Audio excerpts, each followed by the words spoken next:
할렐루야 성도 여러분 반갑습니다. 구봉주 목사입니다. 오늘 구봉주 목사의 묵상, 오늘은 위그노라는 주제로 이야기를 나누어 보려고 합니다. 제가 지난주에 말씀드렸죠.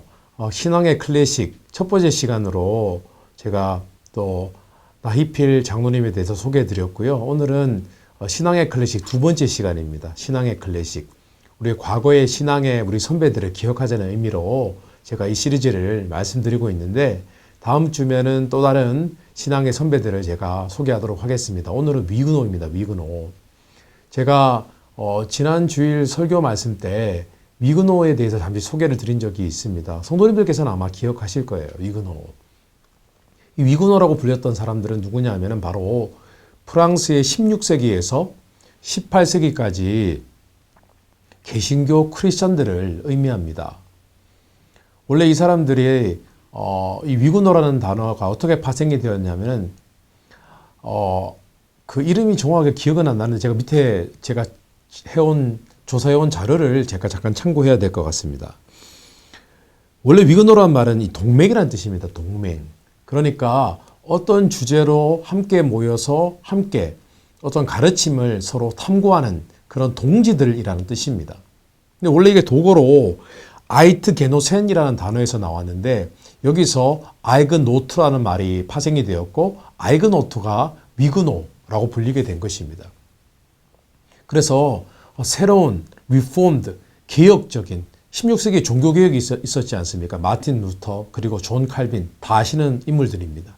이 사람들이 종교개혁을 주도했죠. 그들의 가르침을 이어받아서 이 프랑스 크리스찬들은 자기 스스로를, 그리고 또 주위에 있는 사람들은 위그노라고 불렀습니다. 그런데 이 16세기에 프랑스 개신교가 한참 부흥을 하게 되었습니다. 2000여 개, 당시 16세기에 2000여 개의 개신교 크리스찬 교회가 생겼고요. 그리고 인구의 11%, 그러니까 당시 한 200만 명 정도 되는 사람들이 위그노였다고 합니다. 그런데 이 캐톨릭 구교가 이 개신교, 신교를 얼마나 많이 박해하고 핍박을 했는지 정말 이루 말할 수 없는 핍박이 있었습니다. 어떤 핍박이 있었냐면은, 대표적인 그 핍박 중에 하나가, 제가 자료에 의하면은요, 바시의 학살 사건이라는 것이 있었습니다. 이것이 뭐냐 하면은요, 구교가, 이 캐톨릭이, 이 개신교 교도들이 바시의 창고에서 예배를 드렸다고 합니다. 창고를 꾸며놓고 예배를 드렸습니다. 뭐, 높다란 그런 첨탑이 있는 그런 교회당이 없었기 때문에, 그 창고에서 예배를 드렸는데요. 예배 드리는 사람들이 뭐 수백여 명 되었다고 합니다. 그런데 그 중에서 갑작스러운 그런 핍박, 갑작스러운 공격에 의해서 74명이 사망을 하고 100여 명 이상이 크게 부상을 입었다고 합니다. 이것이 바시의 학살, 뭐 이렇게 불립니다. 그리고 이후 시간이 지났습니다. 그런데 앙리 4세가 당시에 낭트 칙령을 또 선포했습니다.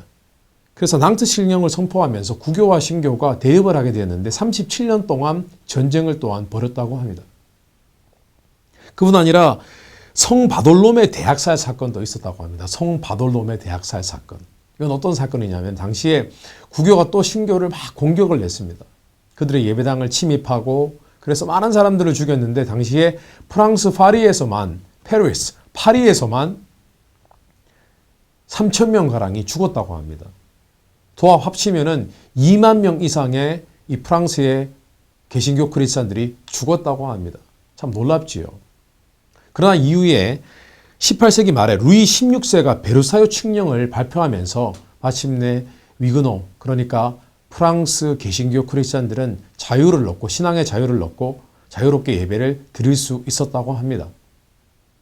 근데 이 위그노들이 참 대단한 게, 수백 년 동안의 핍박이 있었는데요. 그들은 굴하지 않았습니다. 그들에게 두 가지 정신이 있었습니다. 한 가지는 믿음과 인내의 정신이었습니다.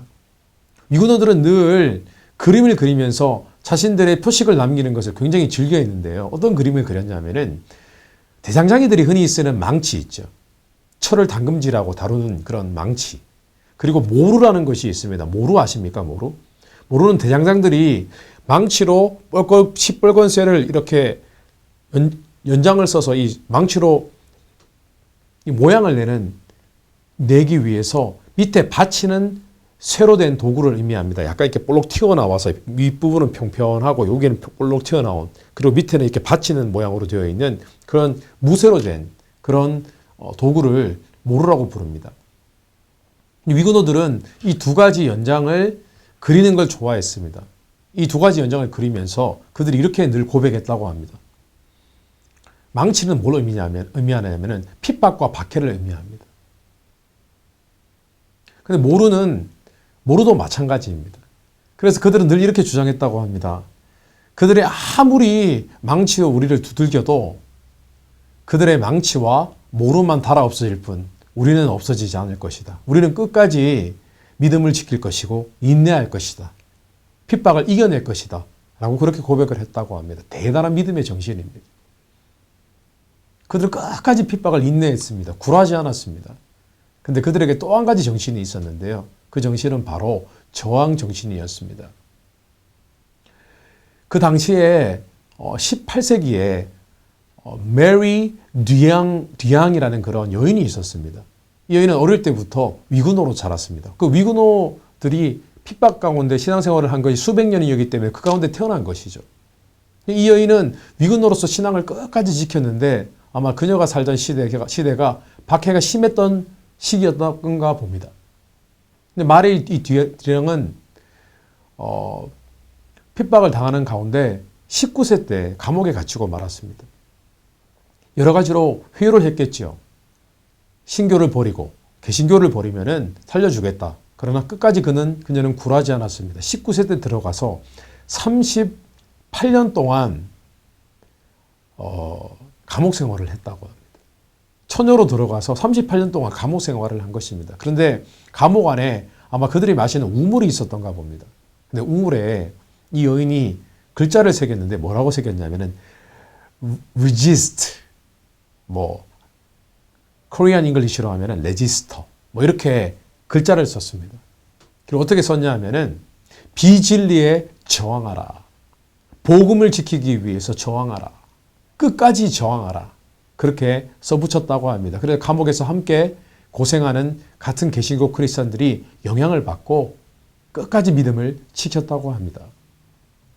얼마나 대단한 믿음입니까? 사실 레지스탕스라는 말이 여기에서 나왔다고 합니다. 레지스터. 그리고 그것을 위그노들이 자주 사용하는 단어였기 때문에 레지스탕스, 그러니까 저항운동, 저항군을 말할 때 우리가 레지스탕스라고 이야기하지 않습니까? 그 말이 파생이 되었다고 합니다. 제가 지금까지 소개해드린 이 위그노들의 신앙 두 가지입니다. 끝까지 인내하고 믿음으로 버티고 그리고 끝까지 비진리에 저항하고, 이런 시대적인 정신 어떻게 생각을 하십니까? 오늘 우리에게도 큰 교훈이 된다고 생각을 합니다. 이 세상에 지금 많은 세속적인 것들이, 세속적인 가치와 문화들이 더 강하게 빠른 속도로 우리를 엄습해 오고 있습니다. 우리는 점점 우리도 모르는 사이에 그런 세속성으로 우리의 믿음이 변해가고 있습니다. 어떻게 하시겠습니까? 저항하시겠습니까? 아니면 우리에게 다가오는 세속적인 문화들, 가치들을 받아들이시겠습니까? 우리에게 만약에 앞으로 우리 신앙생활 하는데 극히 반대와 핍박이 임한다면, 지금 이미 핍박이 임하고 있습니다. 만약에 미국에 동성애를 지지하고 동성결혼이 완전히 모든 주에 합법화가 되고 그런 상황이 생기면은 성도님들은 어떻게 하시겠습니까? 그것을 인정하지 않으면은 그것은 자유를 탄압하는 것으로 인정이 되어서 법적인 처벌을 받게 되어지면, 그것이 공식화가 되어지고 제도화되어지고 법화가 되어지면 어떻게 하시겠습니까? 인내하고 끝까지 버티시겠습니까? 그 핍박을 감수하시겠습니까?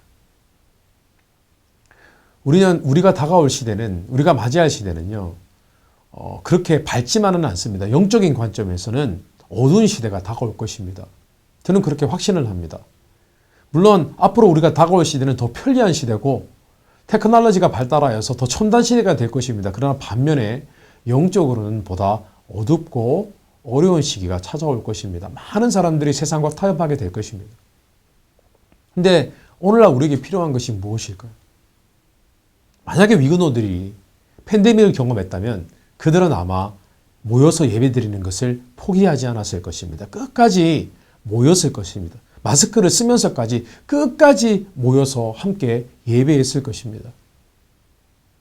만약에 위근호들에게 동성애, 동성결혼이라는 이런 주제가 그들에게 주어졌을 때 그 사회에 그런 일들이 일어났다면 아마 위근호들은 끝까지 정치계에 들어가서 끝까지 그러한 제도를 막으려고 최선을 다했을 것입니다. 앞으로 다가올 11월 8일 우리 지방선거가 있습니다. 그 선거에 어떤 법안이 올라왔습니까? 이 동성애,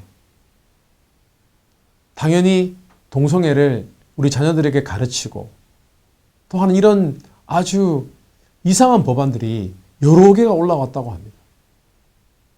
어떻게 하시겠습니까? 우리 크리스찬들은 지금 세상이 어떻게 돌아가고 있는지 잘 모를 때가 많은 것 같습니다.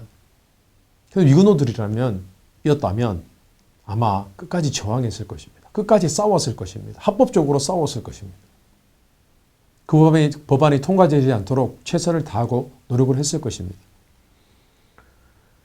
위근호들이 과연 오늘날 이 시대에 살았다면 그들의 신앙의 모습은 어떠했을까 한번 상상해 봤으면 좋겠습니다. 지금 우리가 사는 시대는 위근호들의 신앙의 부흥이 다시 일어나야 한다고 생각을 합니다.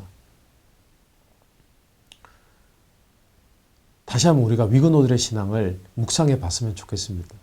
그리고 현재 우리의 신앙의 현주소는 어떠한지를 고민해 보았으면 좋겠습니다. 성도 여러분, 우리가 위근호들의 신앙을 본받아야 합니다. 그들의 신앙의 유산이 우리의 것이 되어야 되는 줄 믿습니다.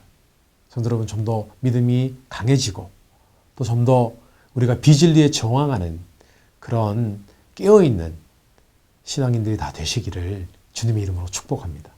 오늘 구봉주 목사의 묵상 여기까지 하겠습니다. 감사합니다.